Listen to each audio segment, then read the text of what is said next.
Na verdade vos digo que se o grão de trigo caindo na terra não morrer, fica ele só, mas se morrer, dá muito fruto.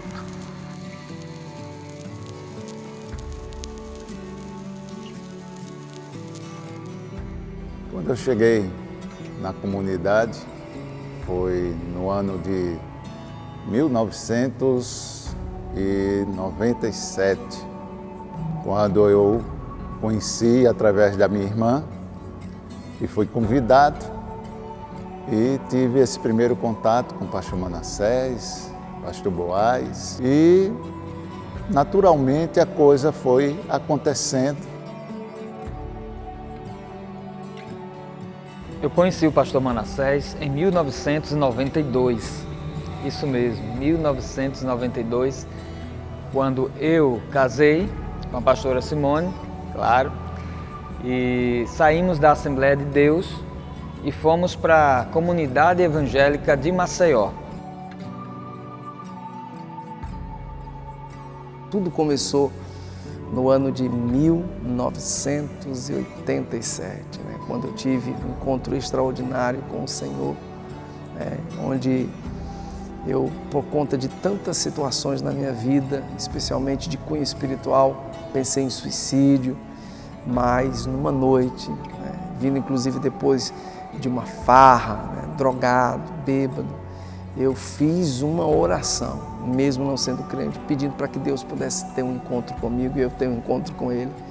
E aquela noite foi extraordinária, muito ligado a esse capítulo 12 de João, onde se o grão de trigo caindo na terra não morrer, fica só, mas se morrer ele dá muito fruto.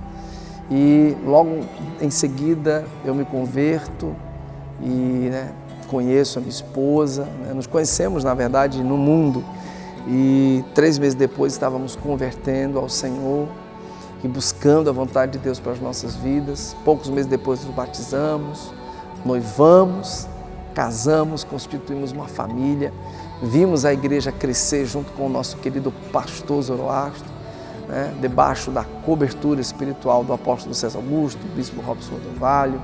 Uma coisa extraordinária, Deus fez algo maravilhoso.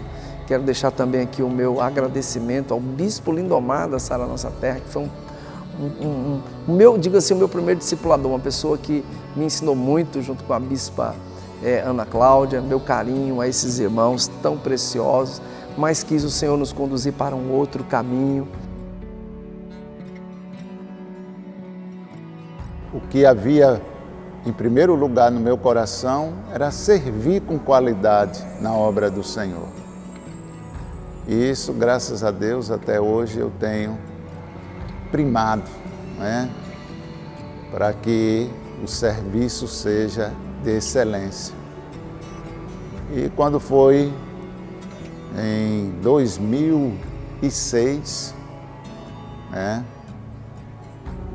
anteriormente fui obreiro, depois diácono, e em 2006 foi quando eu fui consagrado a pastor e até hoje estou nessa caminhada de servir aos santos, porque ser pastor é isso, é servir aos santos.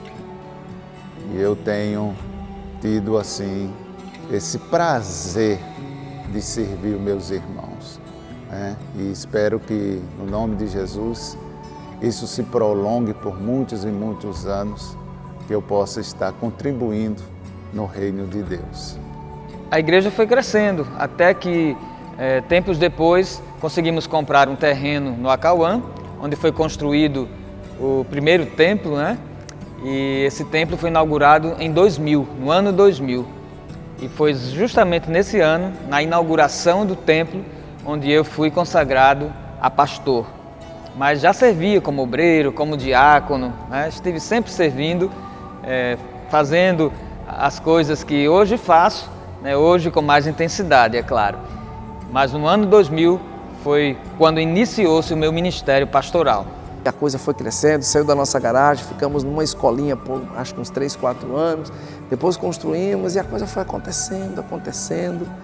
E graças a Deus, né? Tivemos o prazer, o ano de 2008, nós conhecemos o MDA, essa estrutura maravilhosa de discipulado e célula, na pessoa do nosso querido pastor Eibe, pastor Sandro, né? Meu querido discipulador, e tivemos o prazer de conhecer o pastor Paul Jeff, pastora Rebeca, pastor Ivanildo, tantos pastores abençoados ali na Igreja da Paz, né? E a Igreja da Paz para nós foi e é um porto seguro, né? E eu louvo a Deus porque logo após a nossa ligação com a Igreja da Paz, a unção que está na vida deles, a nossa igreja assim de 80, 90 pessoas passou para quase 300 irmãos em poucos anos, aquilo que nós não conseguimos em 14 anos de existência de comunidade, em poucos anos nós tivemos esse boom explosivo e de lá para cá foram tantas situações, mas hoje, mais do que nunca, nós estamos firmados nesse propósito de discipular, de cuidar de almas através das células, né? Isso tem sido extraordinário. Eu vejo, inclusive, que nesses últimos dias, né, do homem na terra, esse modelo celular discipulado ele vai ser tão essencial como em qualquer outro tempo da história da igreja. Principalmente com as traições, né, as rejeições, quando você trabalha muito, investe muito em pessoas, você se dedica, você pastoreia, visita, dá tudo de si, investe, né, espiritualmente, você ora, você ama e muitas vezes a recíproca não é verdadeira. O discípulo, a ovelha, muitas vezes não reconhece aquele esforço, aquele trabalho e muitas vezes nós, pastores, nos frustramos, mas já aprendi que faz parte do ministério pastoral e a gente vai amadurecendo com isso, vai aprendendo. A maior tristeza de um pastor, para mim, é quando nós não vemos, né, uma vida realmente frutificando com o caráter de Jesus.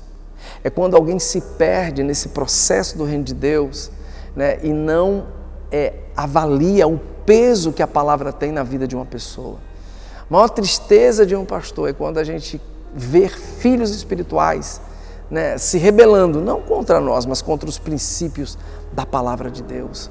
Quando, infelizmente, muitos se perdem nessa caminhada, né, achando ou pensando que agindo conforme seu coração ou a sua mentalidade vão agradar a Deus. E não é assim, não é desse jeito. E quantas decepções já vimos de pessoas que saíram do nosso meio e perderam esse norte.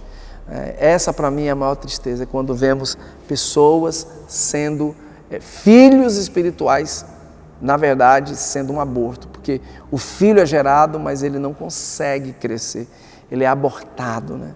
Então são verdadeiros abortos espirituais. Isso é o que dói no coração de um pastor, é quando esses líderes, esses filhos perdem a observância dos princípios da palavra de Deus. Olha, uma das maiores dificuldades no pastoreio é quando o pastor ama a ovelha, mas não há aquela reciprocidade da ovelha. E às vezes isso desanima um pouco o coração do pastor. Mas nem por isso o pastor ele desiste, né? Porque a gente sabe o valor que tem uma ovelha. Então, a maior dificuldade é essa. É quando você ama, quando você quer o melhor para a ovelha e você vê que a ovelha, ela não entende isso. Ela não entende, por não entender, ela não quer isso. E isso machuca muito o coração de um pastor. Então, a maior dificuldade na caminhada de um pastor é essa, é a reciprocidade da ovelha para com o cuidado pastoral. Mas isso faz parte do ofício.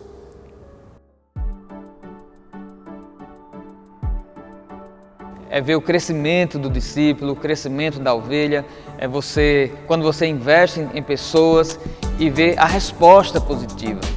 Aquele resultado de transformação daquela vida. Olha, não tem riqueza que pague, sabe, essa alegria, esse prazer na vida de um pastor. E a maior alegria é quando nós vemos pessoas dando frutos, né? Crescendo. Nossa, eu fico assim extraordinário, como nos sentimos alegres. Então, meu querido, a alegria de um pastor, para mim, é quando vemos essas vidas frutificando. Beijo no teu coração e que você dê muitos frutos. Queridos e preciosos irmãos, eu estou tão feliz de poder falar com vocês da comunidade evangélica do Caminho.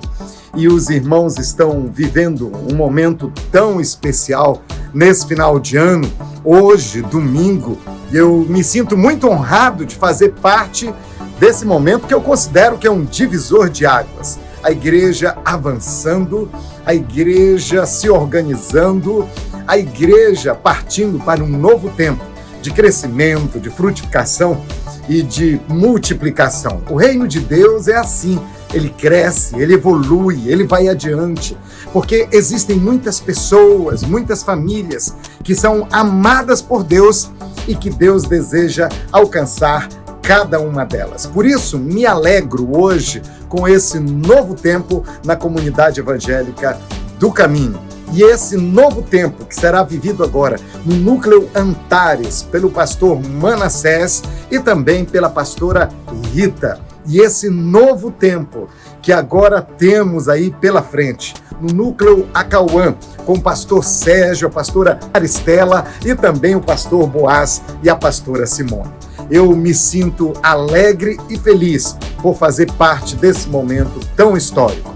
É muito importante o apoio, o envolvimento, o engajamento e também o acreditar de toda a igreja nessas lideranças, apoiando, estando junto, colaborando, investindo, servindo e colocando toda a sua fé. Prepare-se para a conquista de Maceió para o Senhor Jesus. Deus olhou para a comunidade evangélica do Caminho e escolheu essa igreja e esses pastores para liderarem essa grande conquista desta cidade para Jesus. Recebam o meu abraço, recebam o meu carinho, pastor Manassés, pastora Rita, recebam o meu abraço, meu carinho. Vocês são líderes preciosos, discípulos tão amados nessa congregação. E eu sei que isso é um novo tempo, é um novo começo. 2021 será um ano de tendas alargadas e será um ano de conquistas para essa igreja e para essa cidade, em nome de Jesus. Beijo grande no coração de vocês e vamos adiante, porque essa cidade é do Senhor.